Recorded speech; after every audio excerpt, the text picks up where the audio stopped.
મારો ભાઈ બને આજે આવી ગયો તળાવમાં ડૂબકી મારવા માટે। આજે તો ગાડી લઈને આપણે નીકળી ગયા બેસ્ટ લોકેશન ગોતવું અને ફોટા પાડવા માટે। તો અમારા ગામના તળાવ હતું, ત્યાં અમારે જવાનું હતું ફોટા પાડવા માટે। ખાડાવાળો રસ્તો ને આપણે ખાડા ખપસિયા પાર કરીને પૂગી ગયા આપણે આપણી તળાવે। અમારા ગામનું તળાવ તો ફૂલ ભરાઈ ગયું હતું અને સલકાઈ ગયા આપણે તળાવે ને એક મસ્ત મજાનો આળા મળીને પછી આપણે કરવાનું છે ફોટા પાડવાના છે।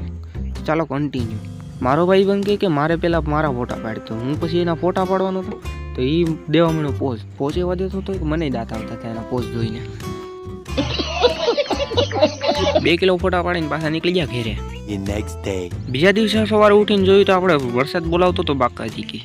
હવે તો મને એમ થતું હતું કે વરસાદ કેદી રહી, એક ધારો કેટલા દિવસથી વરસાદ જ આવે છે। પછી આવી ગયા આપણે રસોડામાં સવારનો નાસ્તો કરવા માટે। સવારમાં એવું શાક હતું ને કે વાત પૂછો માં હતું શાક આજે ઓળો હોય અને મજા જ આવ્યા કરે જમવાની, અને ઓળો ને રોટલી। આજ તો બાકાજી કી બોલાઈ જવાનું છે। रहा नहीं जाता। ટાઢોડું વાતાવરણ હતું એટલે મીંદડા તો અમારા બધા હુઈ ગયા રસોડામાં એવા હુતા હતા ને કે વાત પૂછોમાં, એક તો ખૂણામાં ગળીને સૂતું। પછી ખાઈ પીને નીકળી ગયા આપણે રખડવા। પાછા આવી ગયા ઘરે ને ઘરે તો પોપિયું સુધાર્યું હતું, ઘરનું પોપિયું હતું એટલે ખાવાની બહુ મજા આવે। પોપિયું ખાધું ને હતું એકદમ મીઠું, પણ પોપિયું ખાઈને પાછા આપણે નીકળી ગયા શેરીઓમાં રખડવા। આવો ભાઈ खत्म, बाय बाय, टाटा।